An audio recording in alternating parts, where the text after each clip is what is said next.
Good afternoon, ladies and gentlemen. Thank you very much, first of all, for having invited me to this conference as well. And I was asked to present legal aspects of digitalization. I'm speaking for BDI. BDI is the Federation of German Industries, and we have conducted a study in the legal opinion together with a law firm, NER. And yes, before I start with that, just please allow me to give you a quick introduction about who we are. So BDI is the umbrella organization of German industry and industry-related service providers. It speaks on behalf of 36 sector associations. Here you can see our member associations, and I think we've received another one last week, actually, which is not yet on the slide, so excuse me for that. So that means we represent over 100,000 large, medium-sized and small enterprises with over 8 million employees. And I just wanted to show you this picture as well. We are also represented in Brussels. Maybe you recognize the street when you're from Brussels, the Belliard. So we're at the corner Marie de Bourgogne. And BDI is also, of course, member of Business Europe. So back to the legal challenges of digitalization. Already last year, in November last year, we, BDI, we have presented or published a legal opinion and a survey conducted by the law firm NER, you see there, on the legal challenges of digitalization. And what was in the focus is of this, the survey is, okay, business is going digital, so does the legal framework has to go digital as well? Are there maybe gaps, or are there the existing rules maybe even still valid? And the report is quite comprehensive. We examined really broad legal aspects from IP law over data law, IT security, competition law, liability, and contract law under the existing German, European, and, where applicable, international legal framework. 500 legal departments has been asked, and 91 actually participated on this online survey. So, in-house lawyers have been asked how digital connectivity will influence their business model over the next 5 years. And not really surprising, of course, the majority, 84% of the survived companies, actually do expect that digitalization will have a great influence on their business model. But nevertheless, only 40%, so less than half of those companies, believe that they are adequately prepared for this development. That means only 40% regard themselves as pioneers in terms of the digital maturity. And which is also maybe interesting to see that digital pioneers are primarily very small companies or very large companies, but especially medium-sized companies that really identify a need to catch up in this area. Of course, we have, especially in Germany, we have digital champions, which are medium-sized companies in the German Mittelstand, but the majority, of course, it still feels a need to catch up. Okay, what are the essential findings of the survey? Which legal topics are concerned? And legal departments identify data law as very essential, especially data protection law, IT security, data security, and of course also rights to data. But also liability, IP law is in focus, as well as contract law. Labor law, tax, competition, antitrust law emerge as important but less urgent than the others.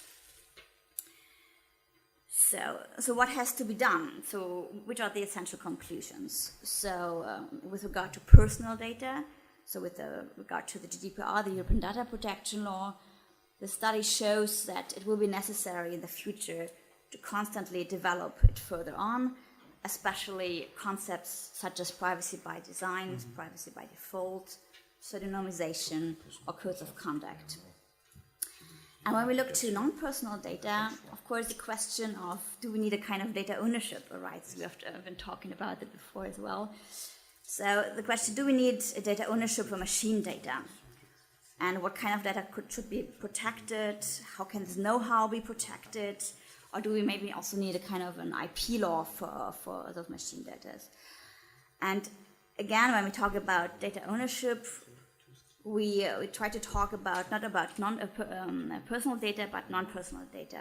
So data in the context of Industry 4.0, because in the discussion also in the European Parliament, very often the subject really gets confused sometimes a bit.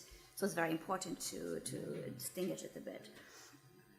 And in Industry 4.0, of course, increasingly complex systems, we have heard about it before, such as energy, mobility, or industrial production systems.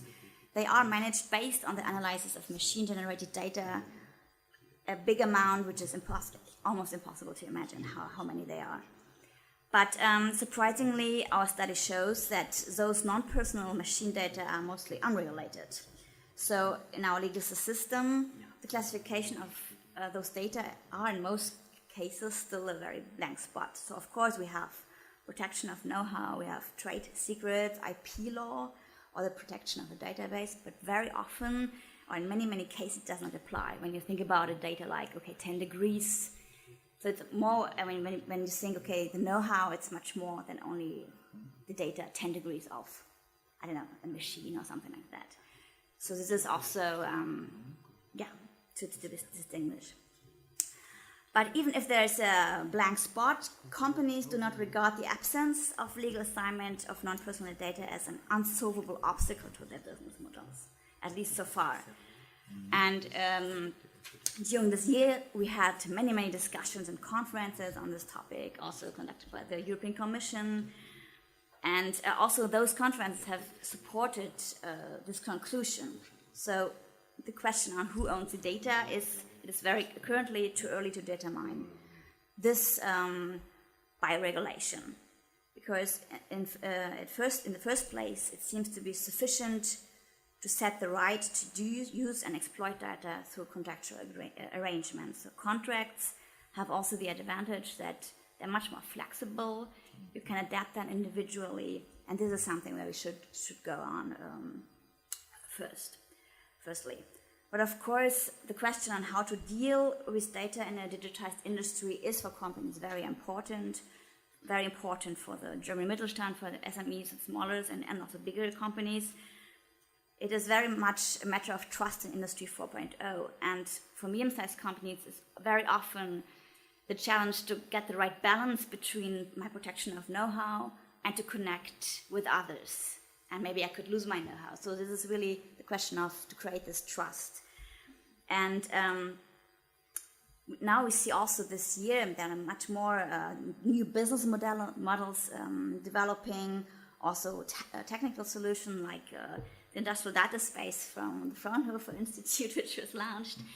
So they try to give, the idea today is they try to give like a secure space to share data, but the companies can still decide which data they want to share and which not. So it's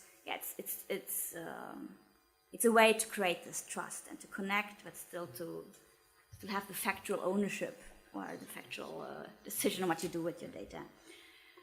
So we think it's really important to support concepts like that. And the last point, when it comes to liability, we also think on this, and also this study shows that the existing liability and product liability law offers adequate remedies so far. So it's really applicable, but only insofar as long as the poor behavior in production and supply chains can still be identified. So as long as you know where the error was, which fault it was, the existing liability law is still applicable. Okay, and this my last slide, and maybe a bit encouraging for the European legislator, is the following fact that our survey showed that in most cases, in most legal fields which are concerned by digitalization, companies prefer a European approach. So there's just a blue line outside. They prefer European approach over national legislation. So the only exception is the labor law on that. So Yes. So this is maybe also a good sign that it shows that also the digital single market, the idea is very important to support digitalization. Yes. So thank you very much.